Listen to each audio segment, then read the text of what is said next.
Si je vous dis E comme événement, quel est l'événement qui a marqué votre engagement? Quand j'avais 10 ans, j'ai vu une émission à la télé de Brian Greene, un documentaire sur la théorie des cordes. Ça m'a fasciné, ça m'a donné envie de faire de la physique. Et après quelques petites choses dans mon parcours divers et variés, je me suis tourné vers l'histoire des sciences, mais quand même, je suis resté dans le domaine de la physique. Si je vous dis C comme croyance, quelle est la croyance ou l'idée reçue qui vous désespère? Alors quand même, pour faire le lien avec le livre, je suis désespéré des gens qui pensent qu'Einstein n'avait rien compris à la mécanique quantique. Peut-être est-ce lié à cette fameuse phrase qu'on lui prête, Dieu ne joue pas au dé. Et voilà, c'est l'une des croyances que l'on conteste dans ce livre, bien sûr. Et H comme humain, quelle est la femme ou l'homme qui vous inspire le plus? Vous On n'avez m'a- pas le droit de dire l'inspect.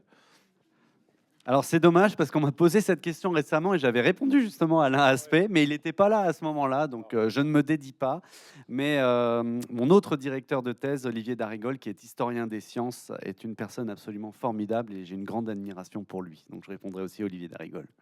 Et O comme optimisme, qu'est-ce qui vous fait rester optimiste?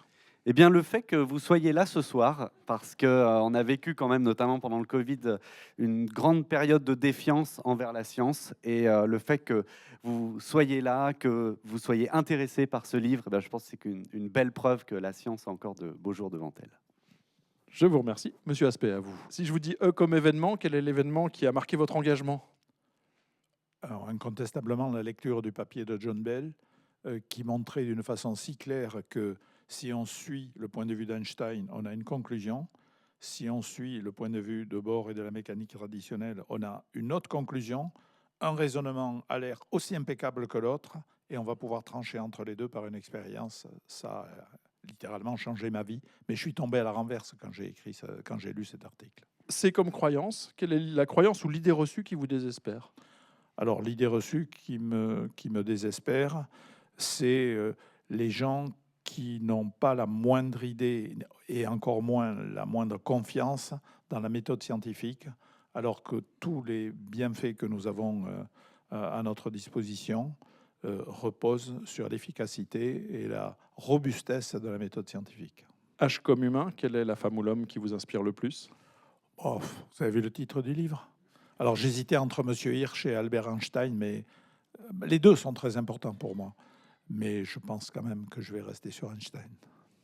Et finalement, O comme optimisme, qu'est-ce qui vous fait rester optimiste?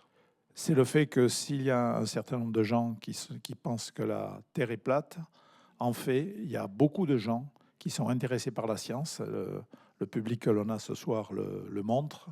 Et vous regardez, vous avez d'excellentes vidéos, d'excellentes chaînes YouTube de vulgarisation de la science. Par exemple, j'aime bien les citer parce que je trouve qu'il n'y a rien à jeter, c'est Science étonnante.